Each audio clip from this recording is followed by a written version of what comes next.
Hi guys, once again welcome back to EduPod SSLC. So നമ്മുടെ അവസാനത്തെ welcome ബാക്കിലേക്കാണ് അല്ലേ. നമ്മളെ അവസാന പരീക്ഷ സോഷ്യൽ സയൻസ് ആണ്. സോഷ്യൽ സയൻസിന്റെ അവസാന വീഡിയോ റെക്കോർഡുകളിൽ ചിലതാണ് നിങ്ങളിലേക്ക് എത്താൻ വേണ്ടി. അപ്പോൾ നമ്മൾ അവസാനത്തിലേക്ക് എത്തിയിരിക്കുകയാണ് അല്ലേ. ഇത്രയും അടിപൊളി അല്ലെങ്കിൽ കഴിഞ്ഞ പരീക്ഷകളൊക്കെ നമ്മൾ ഏറ്റവും അടിപൊളിയായിട്ട് തന്നെ എഴുതിയതാണ് വിശ്വാസം. സോഷ്യൽ സയൻസും നിങ്ങൾ ഒരു തരി പോലും ടെൻഷൻ അടിക്കാൻ നിങ്ങൾക്ക് വേണ്ട എല്ലാ കാര്യങ്ങളും ഞങ്ങൾ തരും.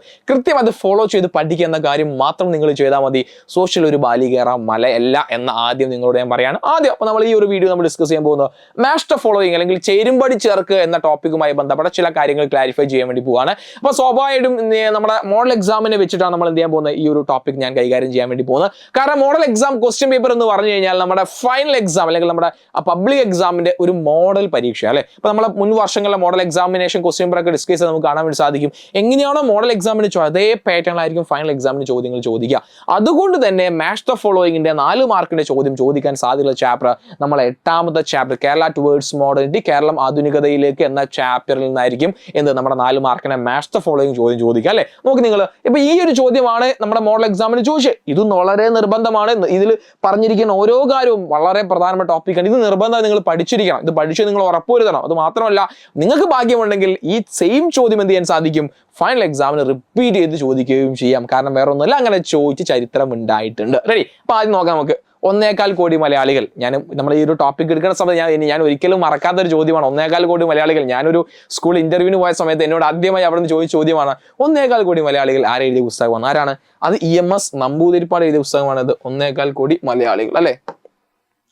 അതുപോലെ തന്നെ നിവർത്തന പ്രക്ഷോഭം. ആരാടാ നിവർത്തന പ്രക്ഷോഭം എന്ന് പറയുന്നത്? നിവർത്തന പ്രക്ഷോഭം എന്ന് പറയുന്നത് നമ്മുടെ C കേശവൻ അല്ലേടാ. അതുപോലെ തന്നെ മലയാളി മെമ്മോറിയൽ ആരാണ്? ബാരിസ്റ്റർ GP പിള്ളയാണ്. ഈഴവ മെമ്മോറിയൽ ഡോക്ടർ പൽപ്പു ആണെന്ന് ഈഴവ മെമ്മോറിയൽ അല്ലേ. അപ്പൊ ഈ കാര്യങ്ങൾ നിർബന്ധമായി നിങ്ങൾ പഠിച്ചിരിക്കുക. ഇനി ഈ ചാപ്റ്ററിലെ പ്രധാനപ്പെട്ട മാസ്റ്റർ ഫോളോയിങ് ചോദിക്കാൻ സാധ്യതയുള്ള കാര്യങ്ങൾ നമ്മൾ പഠിക്കാൻ വേണ്ടി പോവാണ്. അത് നോക്കി നിങ്ങൾ. ശ്രീനാരായണ ഗുരു, TK Madhavan, AK Gopalan, T പ്രകാശം. നോക്കി നിങ്ങൾ. ശ്രീനാരായണ ഗുരുവിൽ ഏതാടാ? ശ്രീനാരായണ ധർമ്മ പരിപാലന യോഗം അല്ലെ. ഇത് മുൻ വർഷങ്ങളിൽ ചോദിച്ചാണ്. ശ്രീനാരായണ ധർമ്മ പരിപാലന യോഗം. TK മാധവൻ എന്തുമായി ബന്ധപ്പെട്ട? TK മാധവൻ വൈക്കം സത്യാഗ്രഹമാണ്. അതുപോലെ ഗുരുവായൂർ സത്യാഗ്രഹം ഏതാണ്? TK മാധവൻ വൈക്കം സത്യാഗ്രഹം അല്ലെ. വൈക്കത്തേക്ക് പോട്ടെ. അതുപോലെ തന്നെ AK ഗോപാലൻ ഏതാണ്? ഗുരുവായൂർ സത്യാഗ്രഹമാണ്. അതുപോലെ T പ്രകാശം ആന്ധ്ര കേസരി എന്ന് അറിയപ്പെടുന്ന ആളാണ് ആര്? T പ്രകാശം. ഈ പേര് പഠിച്ചു വെക്കണേ. അതിന് അടുത്തൊരു ടോപ്പിക്കിൽ നമുക്ക് നിങ്ങൾ വൈക്കം സത്യാഗ്രഹം കൊടുത്തിട്ടുണ്ട്. അതേപോലെ ചില ഇവന്റ്സ് കൊടുത്തിട്ടുണ്ട്, ലീഡേഴ്സിന്റെ പേരുണ്ട്, അതുപോലെ തന്നെ വർഷമുണ്ട് മക്കളെ. ഈ രീതിയിൽ വേണമെങ്കിൽ എക്സാമിന് ചോദ്യങ്ങൾ ചോദിച്ചേക്കാം. അപ്പൊ ഇതിന്റെ കൂടെ നിങ്ങൾ വർഷം കൂടി നിങ്ങൾ എന്ത് ചെയ്യണം, നിങ്ങൾ പഠിച്ചു വെക്കണം. നോക്കുക. ഒന്നാമത് വൈക്കം സത്യാഗ്രഹം അല്ലെ. വൈക്കം സത്യാഗ്രഹം നമുക്കറിയാം ഏതാണ്? KP കേശവ മേനോനാണ് താഴെ കൊടുത്തിട്ടില്ല. വൈക്കം സത്യാഗ്രഹത്തിന്റെ വളരെ ലീഡർ ആയിരുന്നു.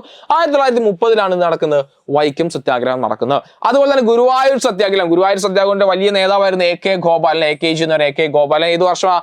1921 നടക്കുന്നത് ഗുരുവായൂർ സത്യാഗ്രഹം നടക്കുന്നത്. ഇനി സാൾട്ട് സത്യാഗ്രഹം നടക്കുന്ന ഏതാ? വൈക്കം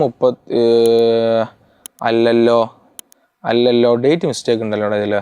1924 ആണല്ലോ അല്ലേ. 24 അല്ലേ, 24 ആട്ടടാ. അതിൽ നിന്ന് ചോദ്യത്തിൽ എന്ത് മിസ്റ്റേക്കാ. അടുത്ത് സാൾട്ട് ഉപ്പ് സത്യാഗ്രഹം നടക്കുന്ന ആരാ? ഉപ്പ് സത്യാഗ്രഹത്തിന് കേരളത്തിലെ നേതാവാണ് ആര്? K കേളപ്പൻ. നടന്ന വർഷം 1931 ഒരു സംശയമില്ല. ഇനി പെസൻസ് റിവോൾട്ട്. കേരളത്തിൽ അറിയപ്പെട്ട ഒരു കർഷക കലാപമാണ് എന്ത്? പുന്നപ്ര വയലാർ അല്ലെ. 1946 നടക്കുന്നത്. അതുപോലെ തന്നെ യുണൈറ്റഡ് കേരള മൂവ്മെന്റ്, ഐക്യ കേരള മുന്നണി അല്ലെങ്കിൽ മൂവ്മെന്റ് പ്രസ്ഥാനമായ EMS നമ്പൂതിരിപ്പാടാണ്. 1949 ഈ രീതിയിൽ നിങ്ങൾ പഠിച്ചിരിക്കുക. റെഡി. ഇനി അടുത്ത വീണ്ടും മലബാർ റിവോൾട്ട് ഉണ്ട്, സാൾട്ട് സത്യാഗ്രഹം കൊടുത്തിട്ടുണ്ട്, മലയാളി മെമ്മോറിയൽ, ഈഴവ മെമ്മോറിയൽ. വർഷം വെച്ചിട്ടുള്ള മാസ്റ്റർ ഫോളോയിങ് ആണ്. നോക്കി നിങ്ങൾ. ആദ്യം മലബാർ റിബല്യൻ. ഇപ്പോഴാണ് മലബാർ കലാപം എന്ന് പറയുന്നത്. മലബാർ കലാപം ഒരു സംശയമാണ്, നമുക്കറിയാം 1921 അല്ലെ. അതുപോലെ ഉപ്പ് സത്യാഗ്രഹം നമ്മൾ നേരത്തെ പറഞ്ഞ കാര്യമാണ്. ഉപ്പ് സത്യാഗ്രഹം 1930 അല്ലെ. അതുപോലെ മലയാളി മെമ്മോറിയൽ ഏത് വർഷമാണ്? 1996. അതുപോലെ തന്നെ 91. പിന്നെ നമുക്കറിയാം ഈഴവ മെമ്മോറിയൽ 96 അല്ലെ. 1896 നോട്ട് ചെയ്ത് നോക്കുക.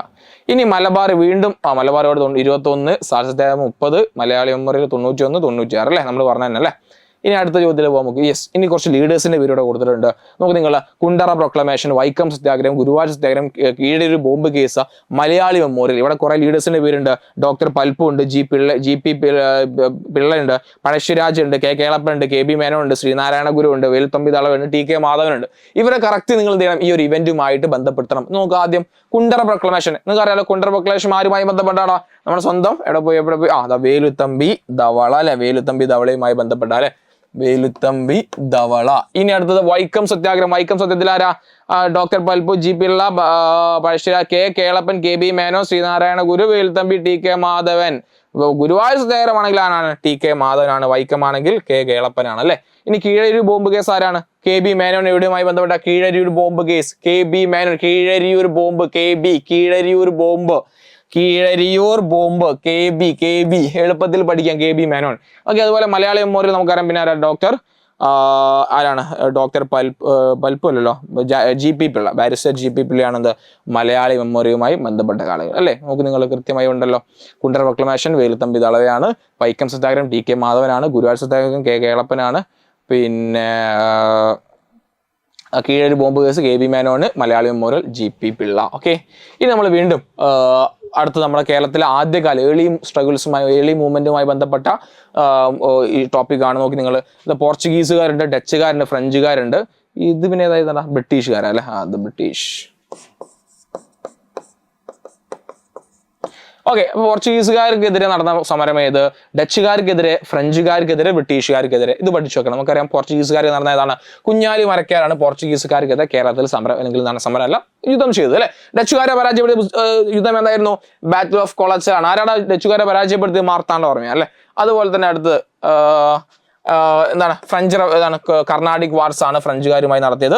പിന്നെ ബ്രിട്ടീഷുമായി നടന്ന ആദ്യത്തെ കേരളത്തിൽ നടന്ന റിവോൾട്ടാണ് ആറ്റിങ്ങൽ റിവോൾട്ട്. 1721 നടക്കുന്നത് ആറ്റിങ്ങൽ റിവോൾട്ട് നടക്കുന്ന ആ വർഷം കൂടി നിങ്ങൾ നോട്ട് ചെയ്ത്. റെഡി?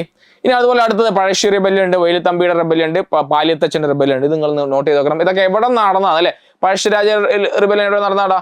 മലബാർ പ്രദേശത്താണ്. വേലുത്തമ്പി എവിടെയാണ്? ട്രാവൻകൂർ ആണ്. പാലിയത്തച്ഛൻ കൊച്ചി പ്രദേശത്തെ ലീഡർ ആയിരുന്നു അല്ലെ. അപ്പൊ ഈ രീതിയിൽ നിങ്ങൾ ഈ ഒരു ടോപ്പിക് കൊണ്ട് നിങ്ങൾ എന്ത് ചെയ്യുക, ഇതിന്റെ കൂടെ നിങ്ങൾ പഠിച്ചു വെക്കുക. റെഡി? അപ്പൊ ഈ രീതിയിലാണ് നിങ്ങൾ ഈ ഒരു ചാപ്റ്റർ നിങ്ങൾ പഠിച്ചു വെക്കാൻ വേണ്ടി ശ്രമിക്കേണ്ടത്. മിക്കവാറും ഈ ഒരു ചോദ്യം തന്നെയായിരിക്കും എന്ത് ചെയ്യുക, ഈ ഒരു ചാപ്റ്റർ ചോദിക്കുക. ഈ രീതിയിലുള്ള ക്വസ്റ്റ്യൻസ് അങ്ങോട്ടും ഇങ്ങോട്ടും നിങ്ങൾ നിർബന്ധമായും പഠിച്ചിരിക്കുന്ന കാര്യങ്ങൾ പറഞ്ഞു കഴിഞ്ഞിട്ടുണ്ട്. നിർബന്ധമായും ഈ കാര്യം മുഴുവൻ നിങ്ങൾ എന്ത് ചെയ്യുക, പഠിച്ചു വെക്കുക. ഇതൊക്കെ തന്നെ നമ്മൾ പഠിച്ചത് എക്സാമിന് ചോദിക്കുകയുള്ളൂ. അതുകൊണ്ട് നിങ്ങൾ എക്സാമിനെ ആലോചിച്ച് നിങ്ങൾ ടെൻഷൻ അടിക്കരുത്.